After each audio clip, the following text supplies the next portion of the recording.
Yo, what's up, good people? Hope everybody's doing good. Hope everybody's doing well.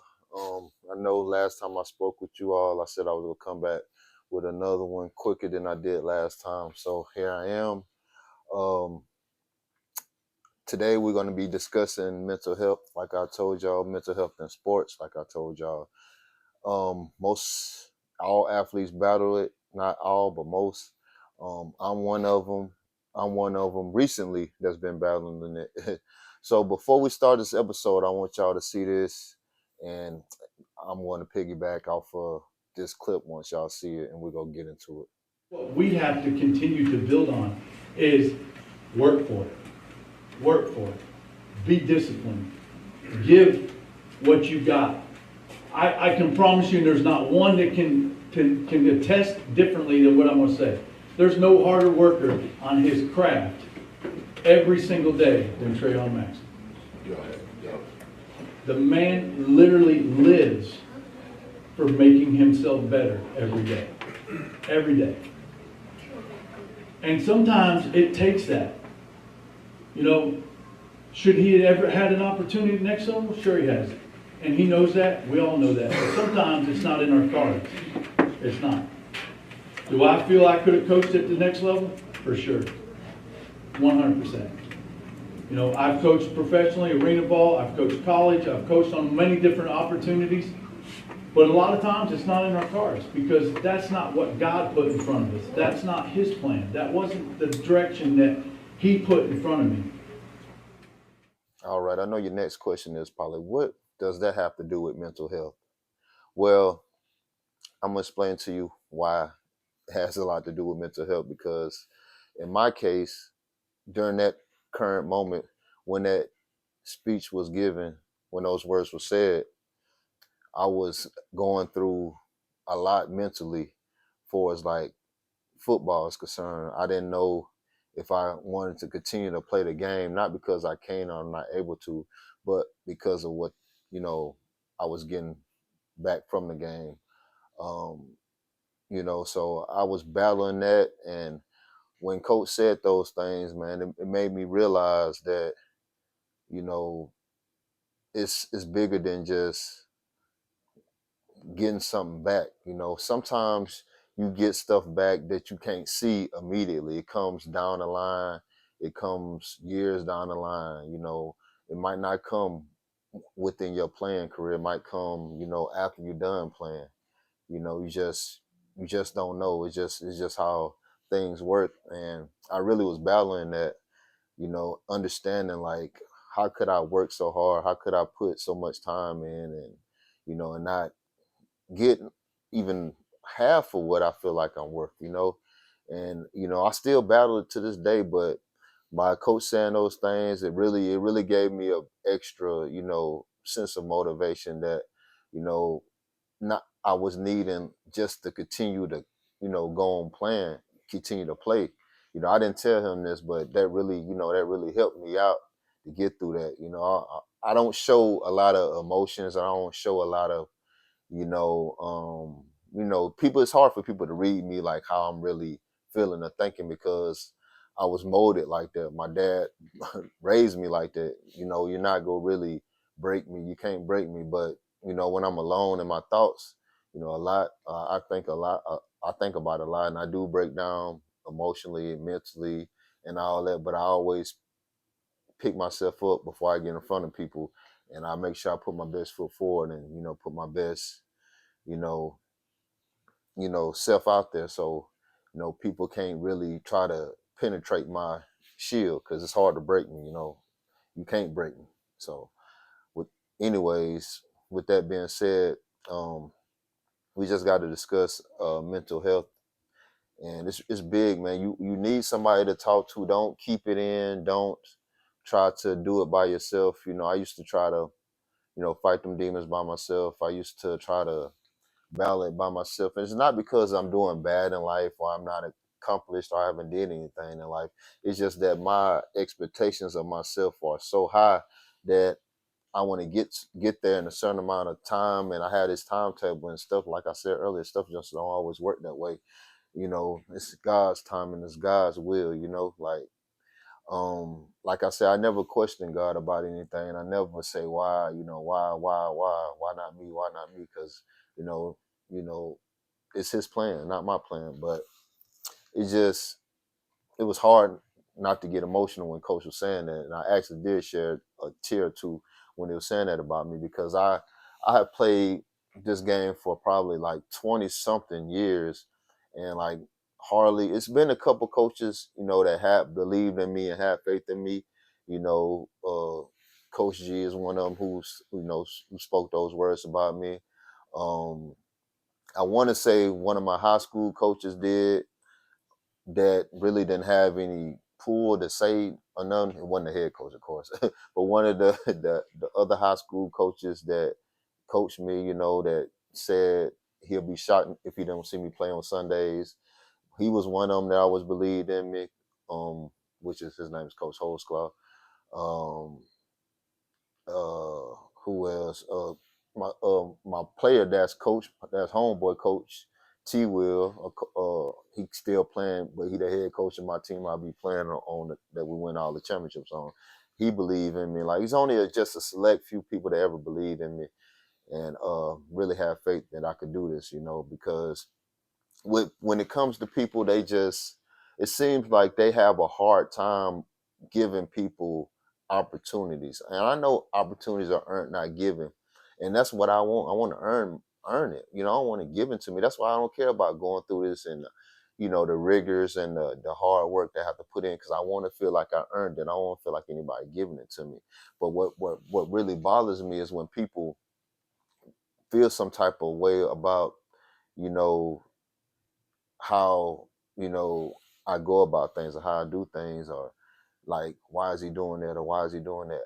Trust me, people, I hate with a passion anybody I ain't gonna say anybody's close to me, but the people that are closest to me, they know I hate filming videos about my workouts and I just want to go into the gym, work out. I want to go to the field and train. I hate doing that.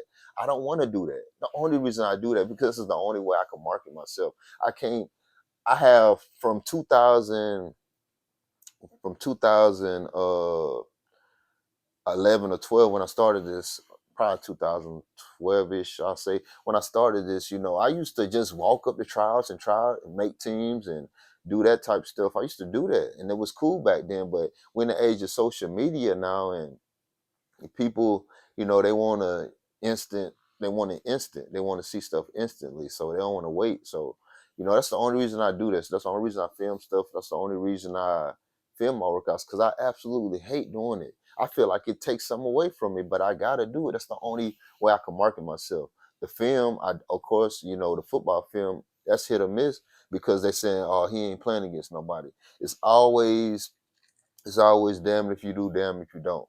You go out there and dominate. Oh, he ain't playing against nobody, but you have a bad game. Look, he's sorry. Like it's no winning like that. So it's like, what can I do? I can't, you know, make, I can't make nobody give me a chance. Like, you know, I can't make nobody give me a chance. I want to work for it. I work for it, and that's pretty much all you gotta do. But I say that to say this. That's a constant mental battle, man. It's mental health.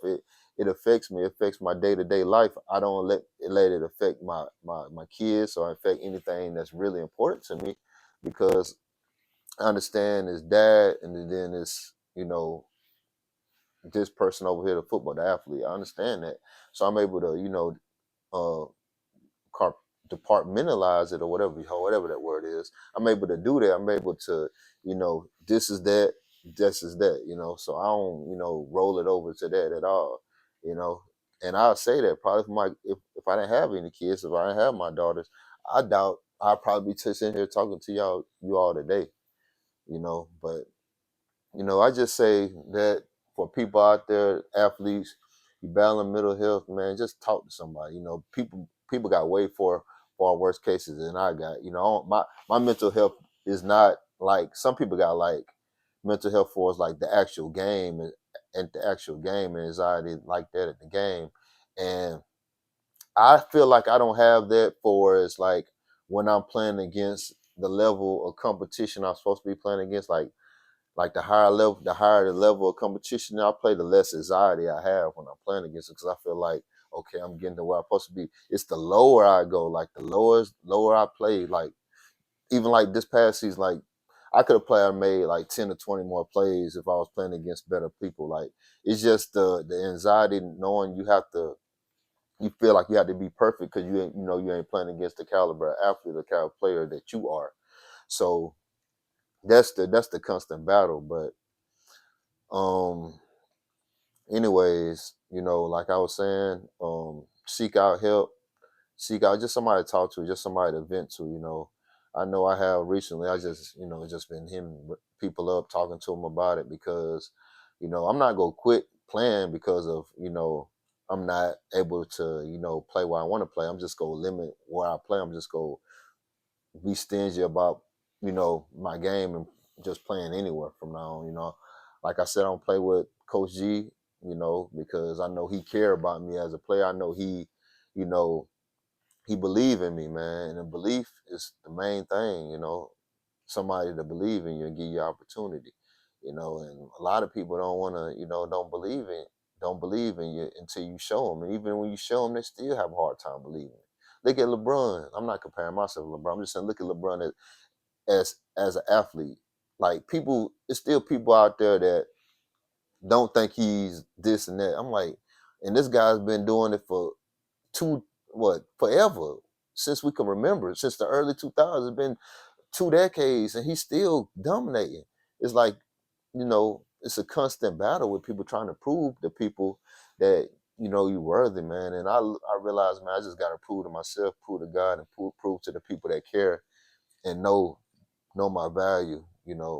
That's who I got to prove it to, not nobody else. So again, I want to thank Coach G for those words, man. It really touched me. It really hit me, because I was in I ain't gonna say a dark place, but I was in a bad place, and I was like, man, that possibly could have been my last game that next day, until he said those words. And it really, even before then, he talked to me when I first got there, and you know, and he made me realize, like, you know, I got a lot left in the tank, and I know I got a lot left in the tank physically. It's just the mental part, that how much longer can I do this mentally? Not mentally for as the X's and O's, 'cause I love that part of football, but mentally for as like, keep doing this, not knowing if I'm gonna get the reward I deserve from it. I'm not saying I should be playing in the NFL or be a superstar in the NFL. I feel like to this day I'm still good enough to play in the NFL and have a job in the NFL, but it's like you saying I ain't good enough to play in this one. Like you know what I'm saying? Like, okay, can't be in the NFL. Why not this level? Why not this? You know what I'm saying? Like, these guys not better than me, man. I'm just come on, say it. They not. All these guys are not better than me. So sometimes it don't, like I was telling one of my homeboys, sometimes it's not about your skills and your talent, man. It's about who you know, and that's what it is. A lot of politics in this stuff, man. It's like I said, it's a mental test every day when it comes to that. So, but anyways, that pretty much concludes this episode of Mental Health, man. I hope everybody, I know probably 7 out of 10 athletes battle it, if not more. So the guys that are, man, if it's real bad and you thinking crazy thoughts, man, just go talk to somebody, man. Don't let this game deter you or determine your faith as life as a person. Women too. I know women athletes too, y'all the same way. Don't let this determine, your worth. Don't let nobody else determine your worth. Don't let somebody that's 300-400 pounds that can't even, that ain't got no athletic body say, he ain't good enough, or he, what I'm saying? Like, that's what made me mad. Like, I could take Deion Sanders, or somebody that played at the highest level, saying, I don't feel like you got what it takes or whatever. I could accept that because they did it. But somebody, you ain't even picked up a football, or you out of shape and you let yourself go, and you trying to tell me I'm not good enough when I know what I dedicated to this game, when I know what I gave to this game. I can't listen to you. You know what I'm saying? I just can't listen to you. So with that being said, man, just stay positive, stay locked in, stay believing, and keep thriving, and I'm gonna be back with you all with another episode probably in a week or two about why I'm not playing arena football currently, and it got to kind of pertain to what I'm talking about now. Um, the Arena League, I'm gonna touch on a little bit. The Arena League, I'm gonna talk to you about next episode. It's just it's just not worth my time.